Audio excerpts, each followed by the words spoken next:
Olá, boa noite, bom dia, boa tarde, dependendo do horário que você está assistindo esse vídeo. Nós queremos conversar um pouquinho sobre 1 Tessalonicenses e conversar sobre o tema parousia, não é? O tema parousia, que significa a segunda vinda de Cristo, o segundo advento, em grego significa a palavra presença, que é um termo utilizado pela Igreja para a segunda vinda de Cristo, no fim dos tempos, para presidir, né? Jesus que vem presidir o juízo final, conforme creem de maneira muito especial os cristãos, também os muçulmanos, inclusive algumas igrejas sincréticas e esotéricas.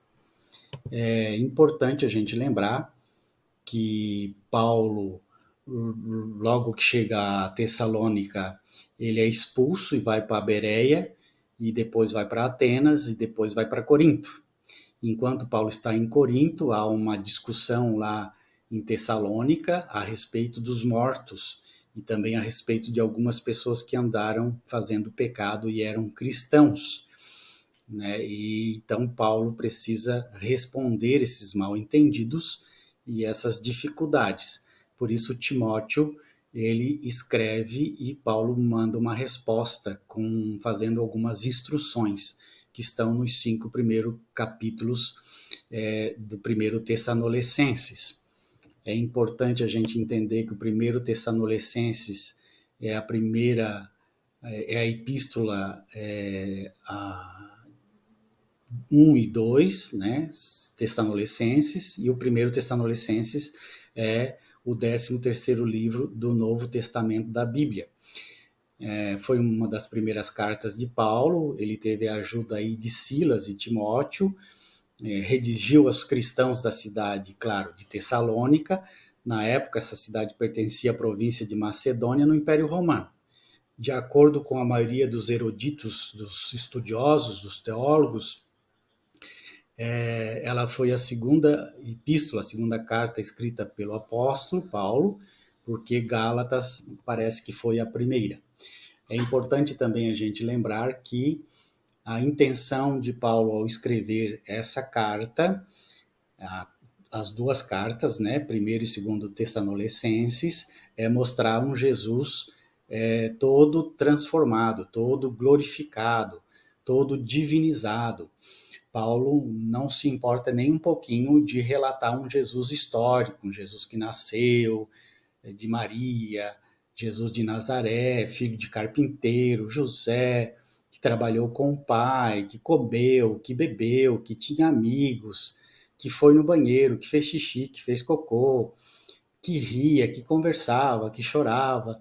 Não, Paulo só se interessou nessas cartas em mostrar um Jesus divinizado, um Jesus Deus, porque era necessário neste momento da história cristã esta promoção de Jesus histórico para um Jesus divino, ou senão iria se perder aí a história de Jesus e iria acabar aí na cruz, não ia ter continuidade. Então era necessário essa transformação de Jesus humano num Jesus divino.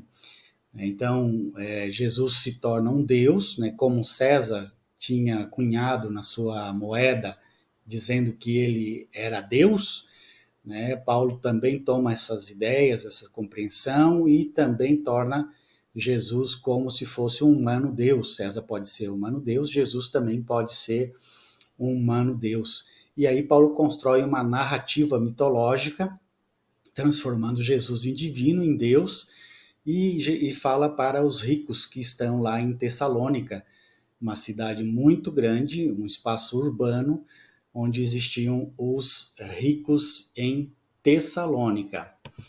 Então vamos ver alguns textos. 1 Tessalonicenses 1:19. Porque qual é a nossa esperança, o gozo ou coroa de glória? Porventura não sois vós também diante de nosso Senhor Jesus Cristo em sua vinda? Pois bem, aqui, né, Paulo tenta falar sobre a esperança, sobre a glória, sobre a coroa né? Paulo tinha um desejo enorme, né? Até bastante doentio em ver Jesus na segunda vinda. Então, ele tem essa esperança gravada no coração dele de que vai acontecer essa segunda vinda e vai acontecer logo, não vai demorar muito para acontecer. Nós vamos ver aqui que Paulo diz que enquanto ele estiver vivo ainda vai acontecer a parousia, né? E não aconteceu, né? O significado, quando ele diz que eles eram sua esperança, é que a conversão e a salvação deles eram um dos fundamentos de sua esperança e de sua felicidade futura. Era uma evidência de que ele era um servo fiel de Deus e que seria recompensado no céu. Então ele devia ser muito alegre. A fonte de alegria é estar no céu, ir para o céu. E a coroa de regozijo, de alegria, vem do grego glória, isto é, vangloriar-se ou ser exultado. Então a alusão é provavelmente aos vencedores dos jogos gregos, e o sentido é que ele se regozijou em sua conversão como o vencedor lá na corrida, lá no esporte grego, né, havia conquistado e recebido a sua coroa, ele também recebeu a sua coroa. Isso nós podemos ver também em Coríntios 9, 24 a 27. A referência à coroa também traz uma imagem da coroa de louros, né, usada na cabeça como recompensa pela vitória nas competições esportivas gregas. Paulo considerava a igreja de Tessalônica a coroa de glória que seria vista na segunda vinda de Jesus. Como você pode ver aqui, esses termos usados por Paulo, nós também vimos esses textos nos textos apócrifos históricos, que eram também descritos para se referir a um monarca, a um rei, a um imperador. Também era recebido dessa forma, com alegria, com coroa, com festa, na comunidade, no reino onde ele exercia o seu poder. Então, Paulo vai buscar na cultura greco-romana essa visão de como é ser um rei e transforma isso, coloca isso na sua cristologia, né? Muito interessante. Nós vimos aqui também 1 Tessalonicenses 3 a 13, o resultado disso é que Deus, nosso Pai, tornará forte, santo e sem pecado o coração de vocês, a fim de que possam comparecer sem culpa diante deles naquele dia, quando nosso Senhor Jesus Cristo voltar com todos quantos lhe pertencem. Então, aqui, Paulo quer dizer que sem Cristo não há futuro, a autoridade da palavra de Deus é o conforto que as pessoas precisam diante das tribulações que estavam acontecendo, das perseguições, das pessoas que estavam contrariando a crença. A base da esperança é o Evangelho, né? O Evangelho é a morte, o sepultamento e a ressurreição de Jesus. Então, o conforto está em saber que os mortos em Cristo viverão novamente. A partir dessa parte da perícope, Paulo entra no campo da especulação, né? Por quê? Paulo não sabe nada da parousia. A parousia é um segredo de Deus. É importante salientar aqui que Paulo escreve sua compreensão como se procedera no dia da parousia. E é possível que ele acredite nisso mesmo. Mas nós sabemos que o próprio Cristo, no Evangelho de Marcos, capítulo 13, versículo 32, afirma que a respeito daquele dia ou hora, ninguém sabe senão o Pai. Então, dito isso, Paulo afirma que nós, os vivos, os que ficamos até a vinda do Senhor, ou seja, fica explícita a certeza de Paulo da iminente volta de Cristo. Ele pensava que ia acontecer logo, que ele estaria vivo quando Jesus voltasse, né? E ele, na sua afirmação, acredita que ainda estaria vivo e, a, e então a parousia ia acontecer. A crença na iminente volta de Cristo é algo que perpassa todo o ministério de Paulo. Em Romanos 13:11 corrobora com tal afirmação. Já a ideia de que ele, Paulo, estivesse vivo no tempo da parousia parece ir mudando com o passar do tempo. Em Filipenses 3:11, escrito mais tardio de Paulo, ele parece cogitar a possibilidade de que possa estar morto, pois em Cristo ele alcançaria a ressurreição dentre os mortos. Claro, Paulo vai envelhecendo e vai percebendo que a parousia não acontece, que muitos já morreram, seguidores de Cristo, e a parousia não acontece, e provavelmente ele vai morrer e a parousia não vai acontecer, e aí vai dar um caos. Então, Paulo precisa modificar a sua compreensão teológica e dizer que, opa, a parousia não é para agora, não, a parousia é para depois, né? Não sei quando vai ser. Então, Paulo muda aí a ideia da parousia. Jesus diz, olha, ninguém sabe o dia nem a hora, mas Paulo já disse, já explicou como é que vai ser, quem vai ser, como é que vai vir, como é que vai acontecer. Né? Paulo quis ser mais do que Jesus na sua explicação. Claro, no contexto, Paulo precisava fazer isso porque ele estava perdido se ele não fizesse. Né? O Paulo não teria como continuar sustentando as comunidades cristãs se ele não inventasse essas coisas. Né? As comunidades iriam parar de crer, porque a parousia nunca ia acontecer, e aí todo mundo ia morrer, ia apodrecer, e a parousia significa viver em carne, né? Ressuscitar não em espírito, mas em carne também, e as pessoas estavam morrendo, apodrecendo e virando cinza. Como é que essas pessoas iam ressuscitar em carne? Era uma dúvida que surgia e que Paulo precisava explicar de qualquer jeito, ou senão o evangelho, a crença ia se perder e muita gente ia deixar a igreja. 1 Tessalonicenses 4:15, aqueles que estiverem vivos na vinda do Senhor não precederão os que permanecerem até a vinda do Senhor, que estão dormindo.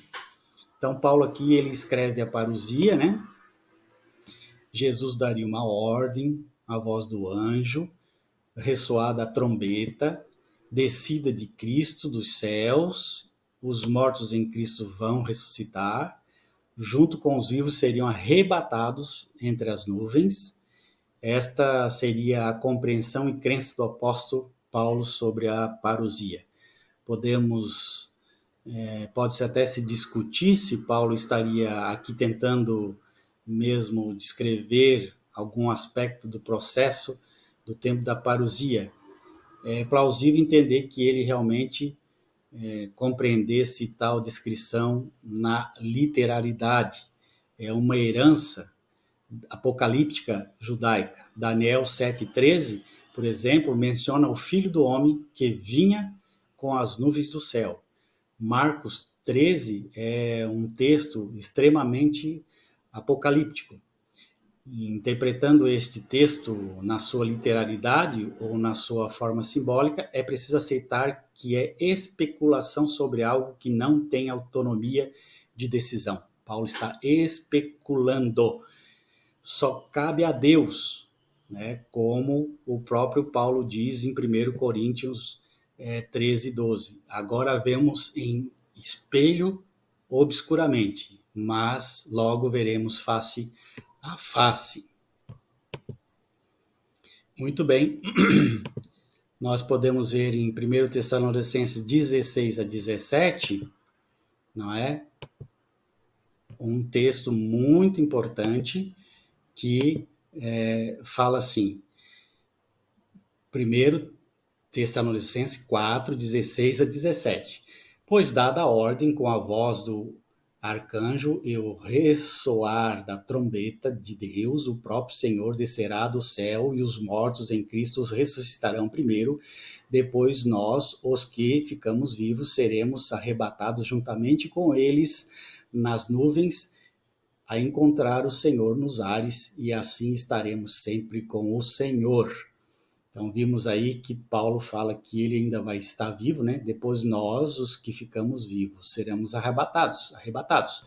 Paulo diz que ainda estaria vivo quando ia acontecer o arrebatamento. Paulo está especulando, Paulo não sabe nada, Paulo está falando coisas que não eram de sua incumbência falar, mas era preciso falar por conta das dificuldades que estava encontrando nas comunidades tessalônicas.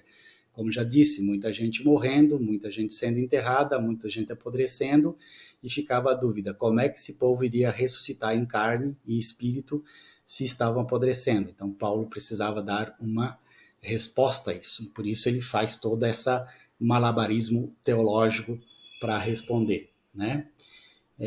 Paulo descreve tudo isso, né, para nos trazer essa intenção aí.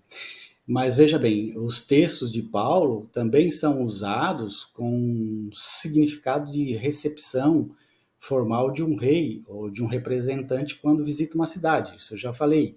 Então, tudo que Paulo diz ali é glorioso e vai entrando e com a sua glória e todos vão aclamar e tal, e vem. Tudo isso também era feito para os reis quando entravam nas cidades onde reinavam, eles eram recebidos com grandes festas, grande alegria, bebedeira e muito mais.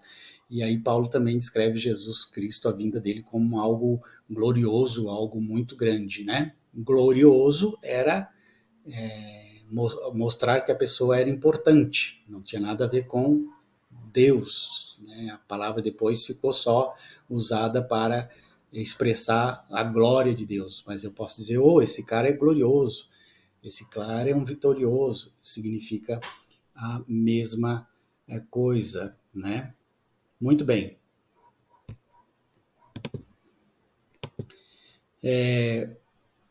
Aqui nós temos 1 Tessalonicenses 5:23, que Deus, que nos dá a paz, faça que vocês sejam completamente dedicados a Ele e que Ele conserve o espírito, a alma e o corpo de vocês livres de toda mancha para o dia em que vier o nosso Senhor Jesus Cristo. Aqui Paulo se apresenta à igreja, né, como sendo um ministro, um servo de Cristo, né, na expansão do Evangelho, e o próprio Deus da paz que pode fazer por vocês pelo seu próprio poder o que eu não posso fazer por todas as minhas advertências, iniquidades, nem vocês por todos os seus esforços, né?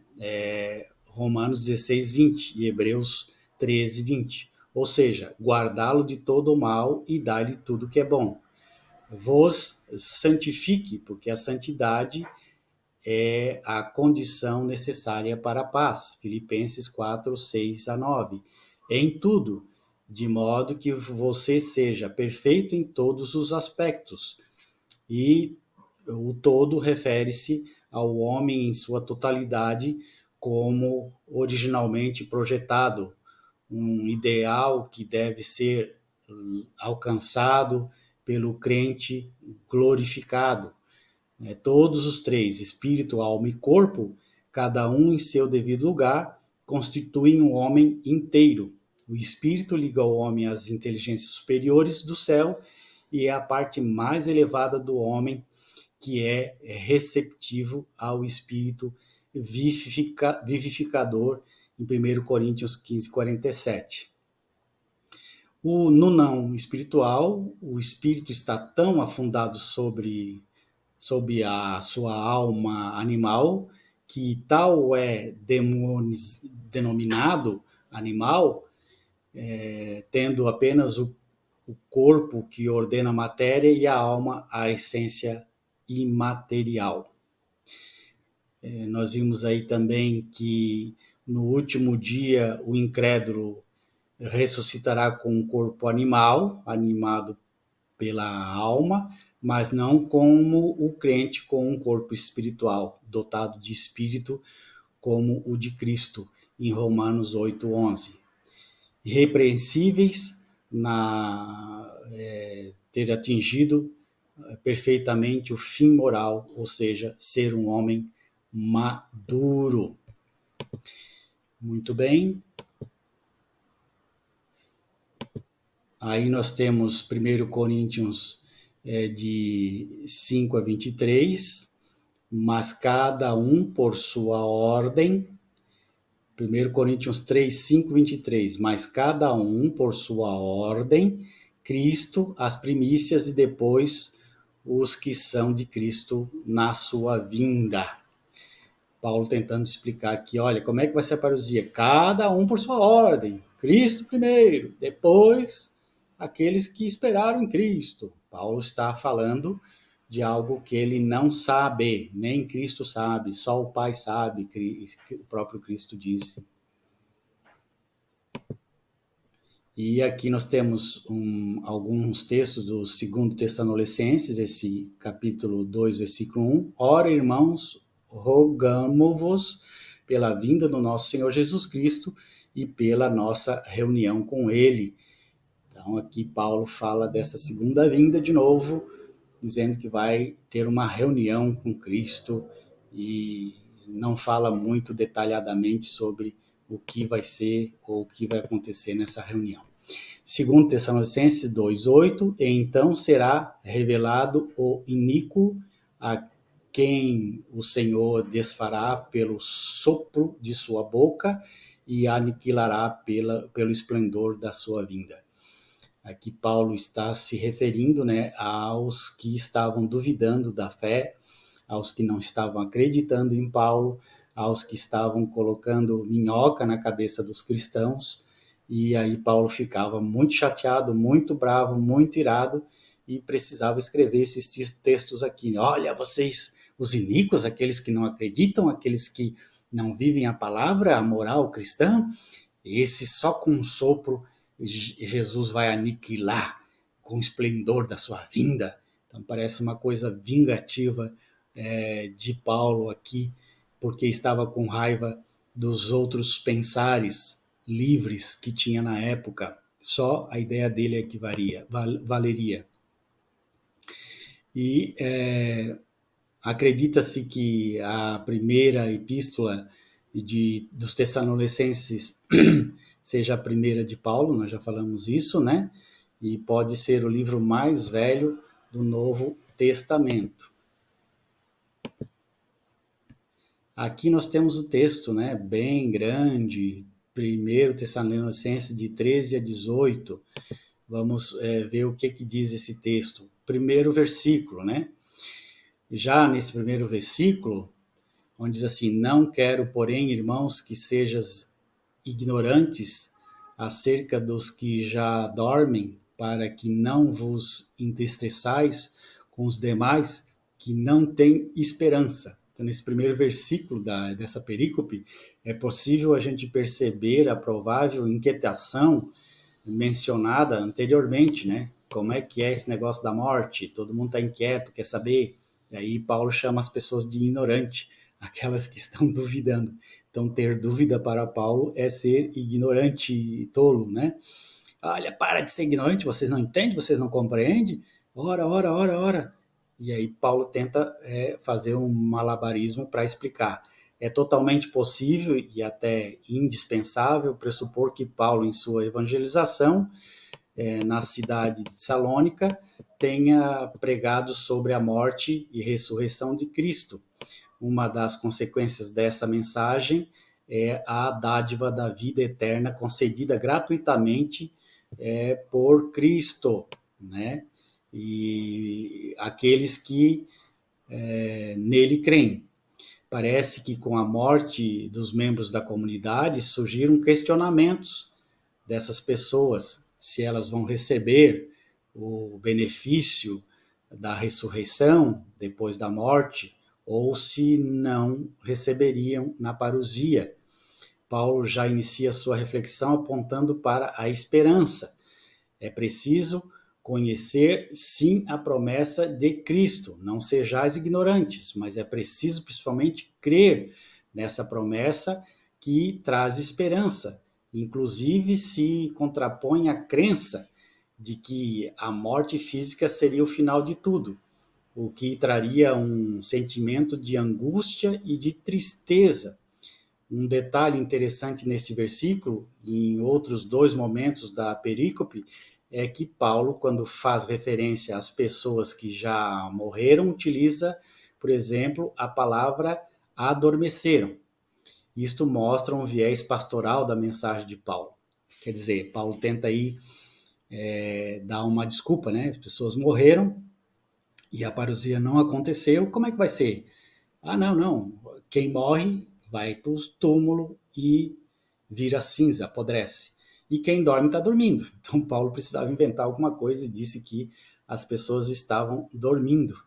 Ao invés de falar diretamente da morte, que carrega uma ideia de final, Paulo utiliza uma expressão consoladora, espertalhão, e que abre espaço para uma continuação, como é a crença cristã. Afinal, aqueles e aquelas que dormem em Cristo serão ressuscitados e ressuscitadas por ele e para ele na sua parousia, né, segundo a ideia de Paulo. No versículo 14, não quero, porém, irmãos, que sejais ignorantes acerca dos que já dormem, não, porque se cremos em Jesus, que Jesus morreu e ressuscitou, assim também aos que em Jesus dormem, Deus os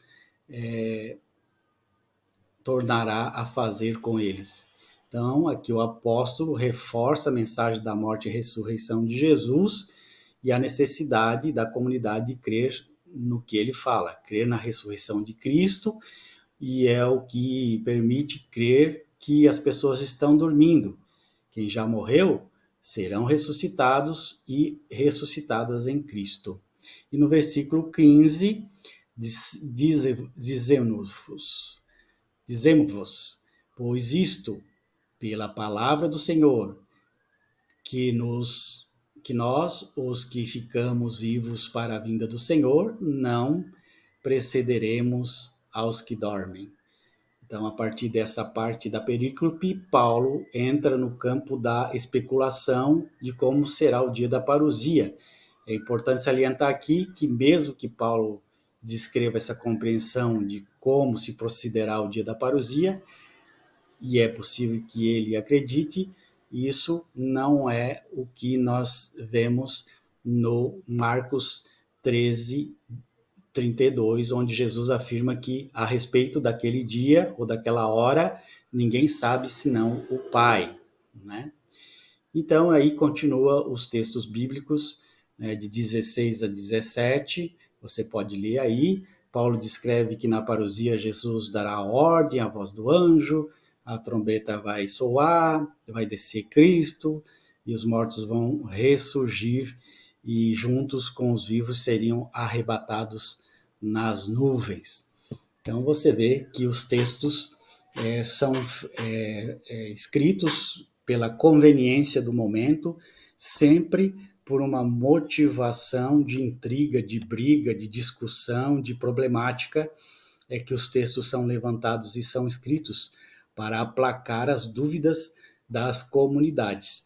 Nem sempre os textos são coerentes com a realidade, são textos mitológicos, com uma profundeza teológica. Então, Tessalonicenses 1 e 2, 90% é teologia e 10% é histórico, para você ver que teologia é uma interpretação que se faz mitológica de algum assunto, né, que pode ser verdade ou pode ser mentira ou sei lá o que. Agora, história é história, não tem como mentir sobre a história. Então, 10% história, 90% teologia, esses textos. Faça uma interpretação melhor do que você lê. Fique bem aí, essa reflexão não é para você ter dúvidas ou tirar você da sua fé, mas para você refletir melhor e saber o que você crê, do que você crê, se é real ou não. Desculpe algumas falhas aí na fala, na escrita, mas é que a gente tenta fazer aqui o melhor para você poder acompanhar as nossas reflexões. Um grande abraço a você e a todos. Até o próximo vídeo. Tchau.